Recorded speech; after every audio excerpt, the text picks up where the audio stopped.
જી sir, શું કહેશો? ગઈકાલે તારીખ 11/10/2025ના રોજ થાનગઢ ટાઉન વિસ્તારમાં હાઈસ્કૂલ ચોક છે તેની બાજુમાં એક બનાવ જે બનેલો હતો.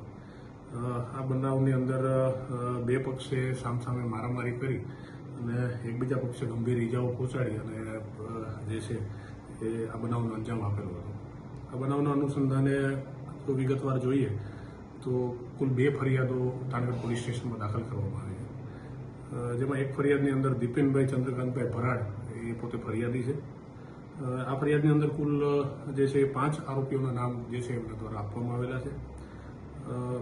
આ તમામ આરોપીઓમાં જયપાલ ઉર્ફે ભાણો, રાહુલ ઉર્ફે ચોટી, મેહુલ ઉર્ફે ઘોઘો, ગોપાલભાઈ અને મુન્નાભાઈ રોગભાઈ સિંધાવ, આ તમામ આરોપીઓ જે છે એમના વિરુદ્ધમાં BNSની કલમ 190, 191, 189, 109(1), 117, 352 અને 351(2) આ મુજબ ગુનો દાખલ કરવામાં આવેલો છે.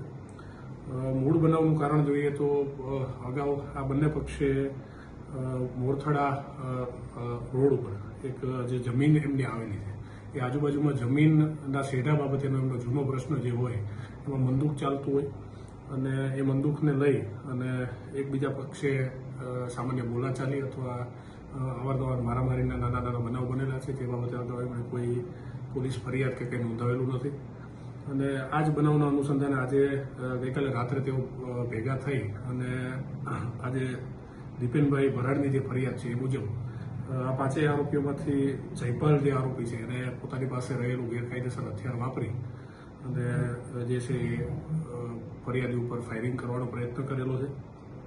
તેમજ બીજા જે પણ આરોપીઓ છે તેણે અલગ અલગ ધોકા સહિતના હથિયારો વાપરી અને એમને ગંભીર ઇજાઓ પહોંચાડી અને જે છે બનાવનો અંજામ આપેલો છે.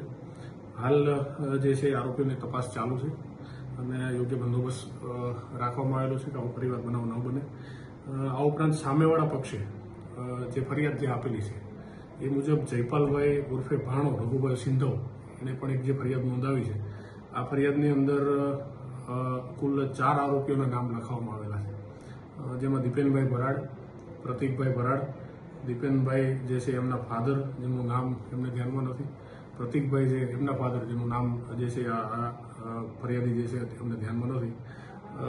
આ બનાવની અંદર પણ સેમ બનાવની અંદર જ્યારે મારામારી થઈ ત્યારે હથિયાર દ્વારા આ જે આરોપીઓ છે એમની ઉપર ડર પેદા કરવાનો પ્રયત્ન થયો. એ દરમિયાન આ ગુનાના જે આરોપીઓ છે એમણે ધોકા વડે સામેવાળા જે ફરિયાદી છે એમને મારતા માથા અને કમરના ભાગે ગંભીર ઇજાઓ પહોંચાડેલી છે. એમની પાસે તલવાર પણ એક જે છે એ પણ ફરિયાદીએ જણાવેલી છે. એ તલવાર દ્વારા પણ એમને ઇજાઓ પહોંચાડવામાં આવેલી છે.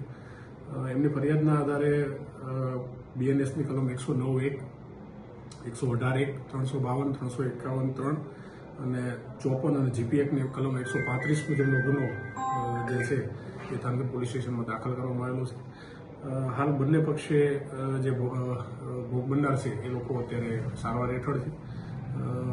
કેટલાક આરોપીઓની પૂછપરછ માટે થઈને એમને પોલીસ સ્ટેશન લઈ આવવામાં આવેલા છે અને આગળની કાયદેસરની કાર્યવાહી કરી એમને વહેલી તકે ધોરણસર અટક કરવામાં આવશે અને બાકીના જે પણ આરોપીઓ છે એને પકડવા માટે થઈને અને વહેલી તકે તજવીજ જે છે થાનગઢ પોલીસ સ્ટેશન દ્વારા ચાલુ છે.